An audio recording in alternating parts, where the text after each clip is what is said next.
Brakati hour shy, Brakati hour shy, Brakati hour shy. All praise unto Yabashi Shai Wahara Kakadash. Double honors unto the apostles of Great Millstone. Ownership offers to be pushing this truth in sincerity throughout the four corners of the earth. Just this is gonna be a quick video, basically going into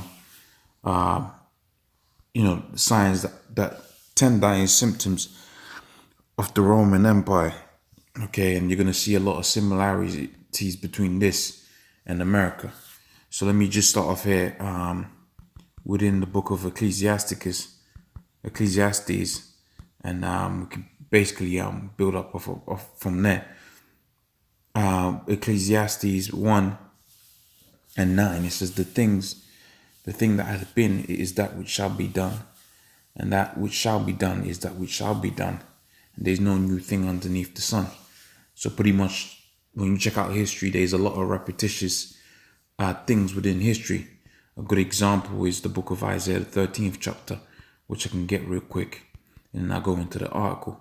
So Isaiah, the 13th chapter, Isaiah 13:1, the burden of Babylon, which there was ancient Babylon. Okay, but this scripture really is talking about, well, some of the stuff happened back then, but some of that stuff, like this video is going to show you, was repetitious, and some things were really talking about America. Okay, it says, lift the upper banner upon the high mountain, exalt the voice. This is what the men of the Lord are doing. Shake the hand, and that they may go into the gates of the nobles. So we're out here prophesying and telling you, Negroes, Hispanics, Native Americans, you got to get right with Yahweh Hashem Shai, and the rest of the nations, that they're going into slavery, and rightfully so, because everybody likes to forget what happened to the Negro, to the Israelites. Everybody likes to forget what happens to the Israelites, man. Okay, how we was put on boats like sardines. You had, people shitting on each other, man. Okay, those were, the word inhumane doesn't even, it don't qualify it. You know what I mean? And the proof of, pretty much the proof, okay, that goes to show you that we're no better off than we was before. The children of the very same people that are benefited of us being in slavery are the same ones talking right now that pretty much we gotta get over it and we gotta move on. Okay, them and a handful of coons. Well, that goes to show you you're still a slave.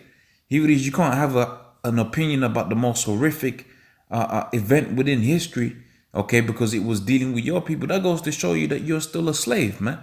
Okay, now you can't, if it's a coon like Kanye West, well, you got to remember, a coon is a very necessary instrument in the system of white supremacy.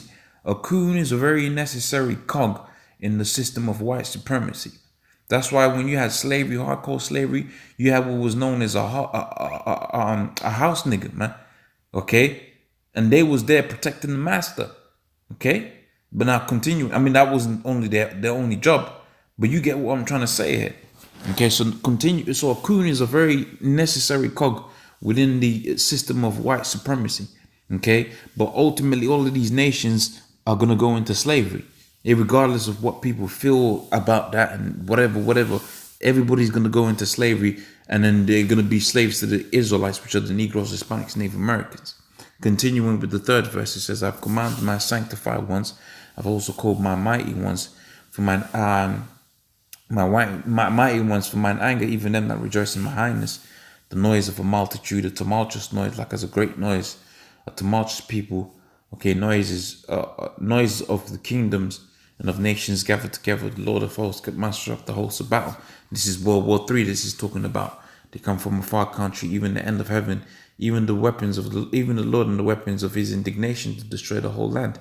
So when you check out how Babylon was basically how Babylon was assimilated into, okay, within the book of Daniels. All right, pretty much some of this stuff happens in the book of Daniels. Okay, I can't remember. It might be Daniel. I forget which one it is. All right.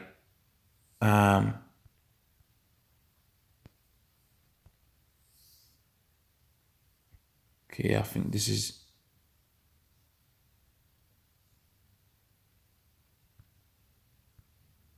And this is it. Okay, I wonder if I go to the sixth one.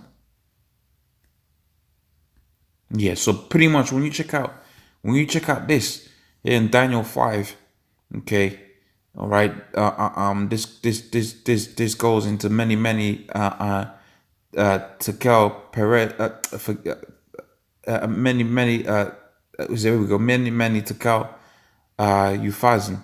Okay, the writing on the wall, and pretty much that night, okay, Belshazzar, which I believe was the grandson of Nebuchadnezzar, if I'm not mistaken, pretty much that night they was taken over by the Medes. And we go into the sixth verse, you're dealing with Darius and the Medes, and then that later became the Medo-Persian Empire. So when we going back here into the book of Isaiah, the 13th chapter, some of the stuff some of that stuff that was mentioned there, that would, you had some events happen. Okay, there is parallels, but the point I'm making here is saying Babylon here, but it was also talking about the future Babylon. In fact, most of it is mostly dealing with America now, man.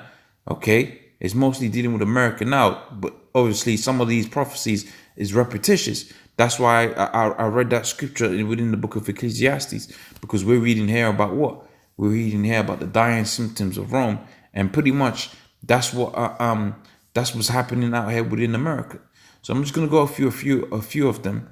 It says so some of them, another person can go into, because I don't feel they're relevant, but I mean someone else could have a different opinion on that. I'm just gonna do the ones that that I know and I'm confident within dealing with. So number 9, it says here, currency debasement, and it says when Emperor Nero faced serious economic issues, he decided to debase the currency. Nero reduced the purity of the Roman coins by reducing the amount of precious metals in them.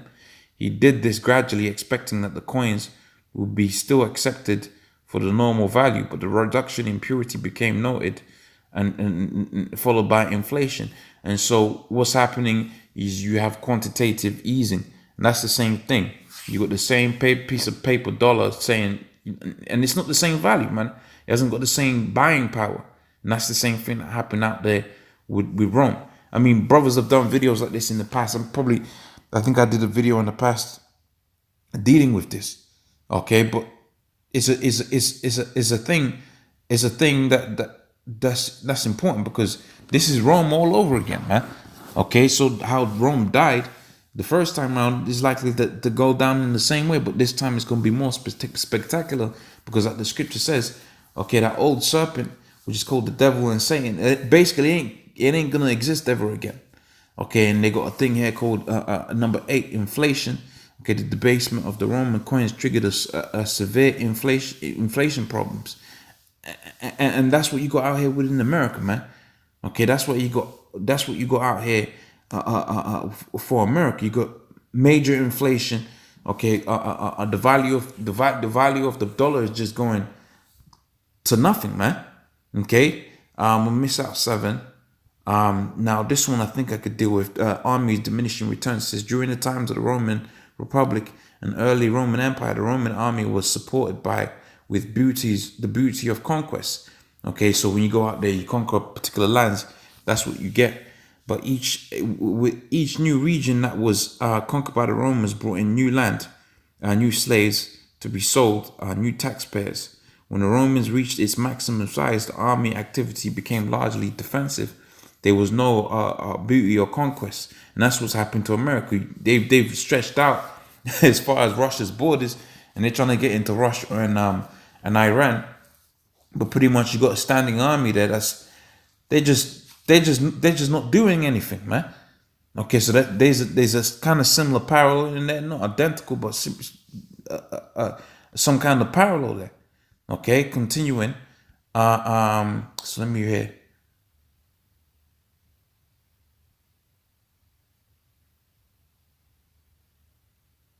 So it says a barbarian pressure. Okay, it says previously one traditional explanation for the fall of Rome was the barbarian invasions led to disintegration. Although barbarian pressure played a role, this was not only the reason for Rome's fall.